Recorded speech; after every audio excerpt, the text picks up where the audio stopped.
خام شما باشه خبر همه بده شما سه صفحه چه بردارم سه صفحه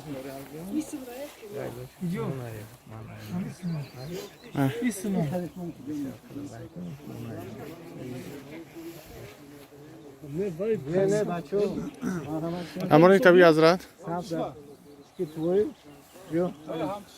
ولی بیا پیش خیلی مناسبه بیروز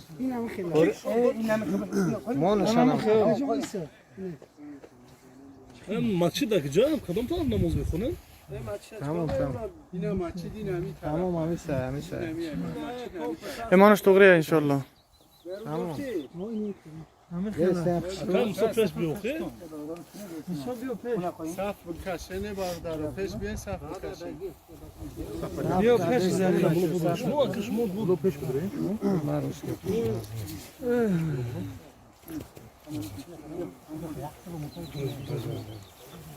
سه صفحه چه بردارم سه صف بیا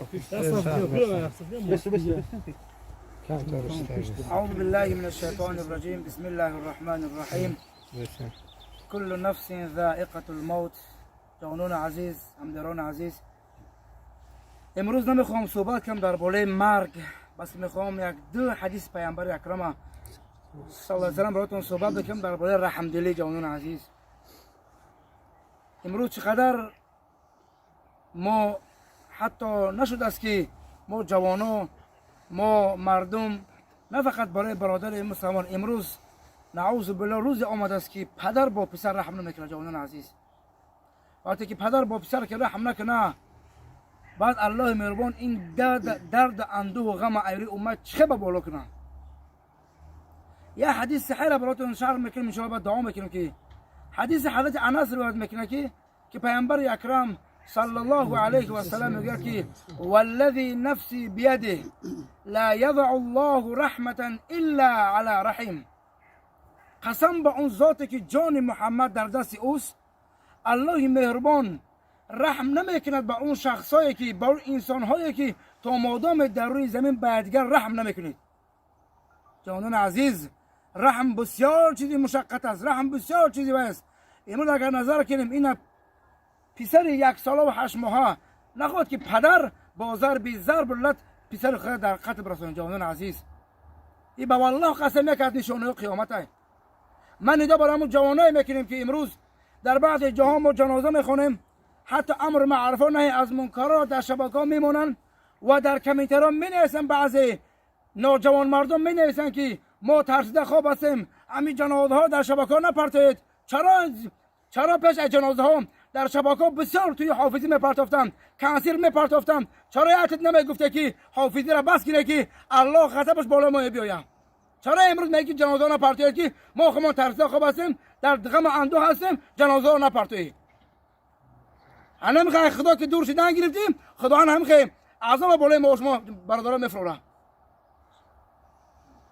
ای جوان مرده که در ته کامنت‌ها مینویسه که امر معروف جنازه ها رو نپرتایید ای جوان مرده که میگوید که ما خمان در غم اندوه هستیم از الله شرم دارم مادامی که با موسیقی و با کنسل با فواحش تماشا میکردی یک بار نمینویسی که جوانا بس کنه فواحش بس کنه موسیقی پرتانه که عذاب خدا برای ما شما بیا اینا بسر ما آمد امروز که جوان مرد پسر 1 سال و 8 ماه خودش را با آزار بزدن با قتل رسان آیا این برای ما شما ماتم نیست آیا برای ما شما این غضب خدا نیست که پیامبر اکرم چی میگه الراحمون یرحمکم الرحمن یرحموا من فی الارض یرحمکم من فی السماء ای جوانا پیامبر برای ما شما میگه رحم کنه در روی زمین با اون شخصا تا اینکه مادام از آسمان برای شما رحم کرده شود تا با والله قسم رحم اگر نمیکنیم به یکدیگر امروز با یار برادر نه امروز ببینید که پدر با پسر خودش رحم نمیکنه وای به حال اون دیگه جوانا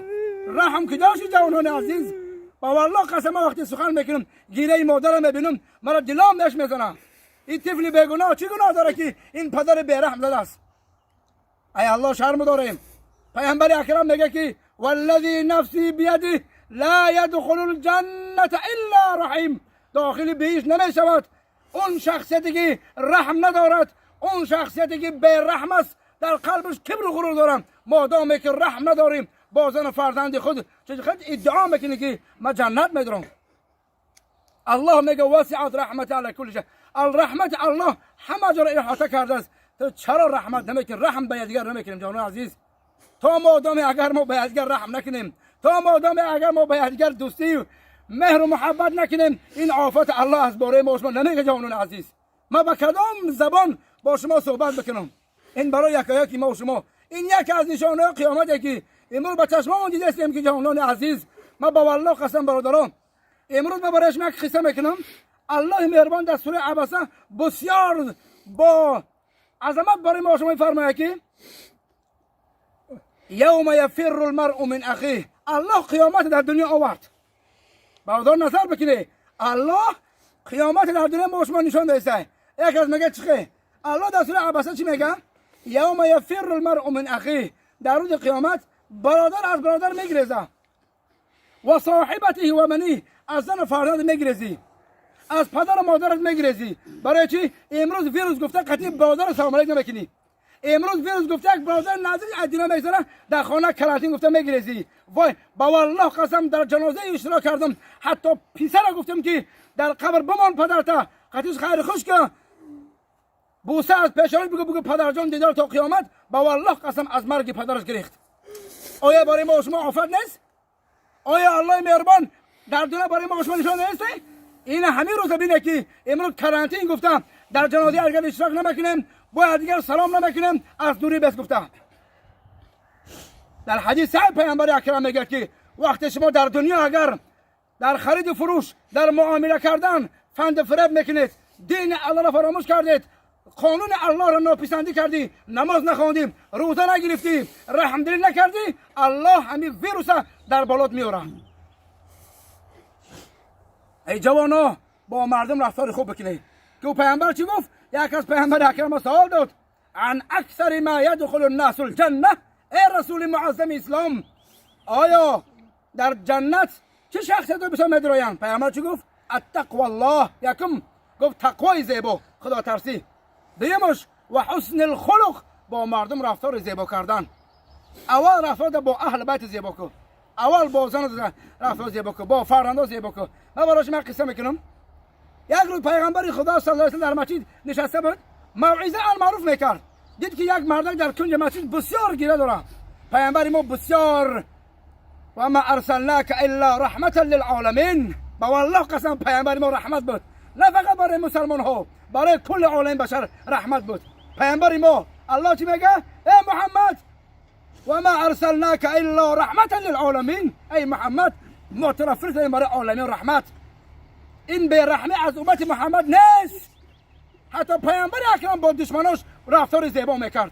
اکثر صحابه از رفتار کردار پیامبر اکرم صلی الله علیه و سلم ایمان آوردن.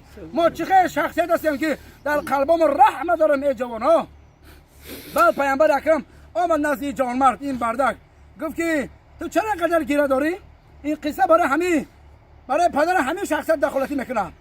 گفت که ای رسول اکرم 11 تا فرزند من خودم به دست خودم کشتم. گفت 11 تا فرزند من خودم به دست خودم کشتم، 10 تاش فراموش کردم، یک تاش از خاطرم نمیبرایم. در دوره جاهلیت، در دوره پیش از اسلام مشرکان در خانه دختر تولید میشد، زینده و زینت دختراشون رو میکشتن. گفت که یک روز گفت میذارم خانه، در خانه کودک 5-6 ساله دخترک در حولی بازی داره. اولا ما پرسیم این کی است؟ اولاش گفت که ای شوهر جان، اینا از تو پنهان کردم، از تو بجای کلانش کردم، فقط که ما کلان شویم دستی ما را بگیره. این مردک میگه که در این نقد در پیغمبر خدا کرده، مرا جاهلیتم عمل مشرک کردم، مرا طاقت نماند. اولا ما گفتم که سر دهان دختر را بشان، خانه خیلی سوار ما توی میبرم. چه گفت؟ گفت سر دهانش بشان، گفت خانه خیلی سوار توی میبرم. اولاش خرسان که الحمدلله شوهری ما اصلاح شده، دیگه نمیکشه فرزنده ما. من گفتم سر دهانش شوشتم، لباسش پوشاندم، پیش از دست دادم در شوهرم، گفتم که ای شوهر جان، دختر جان ما ساق سلامت بیا و در دستم بسپار. من گفتم دخترش با آواز بلند میگفت که دادا جان مرا توی میبره. دخترش دختر من میگه دست میگرفتم از کوچه رفتم در نیم نه دخترشم بازی میکنه گفته که مرا دادا جانم توی میبره خرسان بود که مرا دادا جانم توی میبره دخترم میگه با عقل بود وقتی دست میگرفته بود که وقتی ما از کوچه برآمدیم دخترم فهمید که مرا پدرم کشتنی میبره در پیش باشش غلط دیدم گفتم دادا جان تو مرا گفتی که من دوست میدارم تو مرا گفتی دوست میدارم تو مرا کجا بردی دختر من کشه کرده بردم در چاه پارت افتم آخران سخنش این بود که دادا جان تو مرا فریب کردی تو مرا گفتی دوست میدارم دخترت همین بود مرا کجا میبری مرا چجورم دوست میدارم تو را من دوست میدارم می دادا جان میگه رسول اکرم همین آوازان سخن دخترم یادم نمیبرویه پیامبر اکرم این خیلی انسان ها رو تربیت در دین میکرد امروز ما نخوب برادرای خودمون تربیت کردن نتونیم ای برادرها ما از الله دعا میکنیم خداوند با شما رحمدل بگردونه خداوند این مادری که در مصیبت از خداوند این مادرم با فرزند صالح و صالح نصیب بگردونه و خداوند این پدر این طفله که با رحم بگردانه برای ما عبرت بشه که ما معامله خودمون با فرزندمون زیبا بکنیم این طفل بیگناه ای جوانا هوشیار شویم با کدام کاری ما رو الله با برکت بده با کدام کار عملی ما رو الله با آفت بالا ما بگیره جوانای عزیز خداوند یکی ما شما توفیق بده خداوند جمله امت محمد با رحم با شوق بگردانه خداوند مادر ما رو صبر جمیل بده و خداوند باقی مانده اهل این خانواده را صبر جمیل عطا بفرسته در حق یک دیگر دعا بکنیم جوانان عزیز این دنیا برای یگان تیما شما نمیمونه برای چی که حضرت مولوی میگه که اندیشه از مرگ مصطفی باید و کرد اندیشه از مرگ مصطفی باید و کرد شادی و طرب جمله رها باید و کرد او با شرف و عزت خود باقی نمان ما را طمع خام چرا باید و کرد پیامبر معظم اکرام صلی الله علیه و سلم در دنیا الله وظیفه‌اش داد همون گفت که الیوم اکملت لکم دینکم دینتون کامل شد بعد از 9 روزش الله مهربان به قبض روحش ملک الموت جوابمون کرد او که در دنیا وظیفه داشت ما وظیفه نداریم چرا در دنیا باید ادعا میکنیم که در دنیا 2 روزه شهوات دنیا را پیش میبریم مرگ فراموش نکنید جوانان عزیز مرگ فراموش نکنید در دنیا یگان کس باقی نمیمونه کل من علیه فان و یبقى وجه ربک ذو الجلال والاکرام خداوند یکی ما شما توفیق بده خداوند این مادرم صبر جمیل عطا بفرسته پروردگار جمله امت محمد با شوق با رحم دل بگردانه تا اینکه ما در جمله در بین برادرامون رحمه خداوند از قلبای ما کی به دور بگردانه خداوند این برادری که پسر خودش قتل کرد خداوند او را توفیق بده و دیگه برادران عبرت بشه که رحم بکنن به دیگرشون الله مهربان سفر این دو درجه ما نجاش جنت فردوس بگردانه خداوند یکی ما شما رحمت مغفرت کنه در این قبرستان چی برادرها اپا و خواهرها خواب باشن خداوند همشون رحمت مغفرت کنه قبرهاشون باغ جنت الفردوس بگردانه ربنا آتنا في الدنيا حسنه وفي الاخره حسنه وقنا عذاب النار برحمتك ارحم الراحمين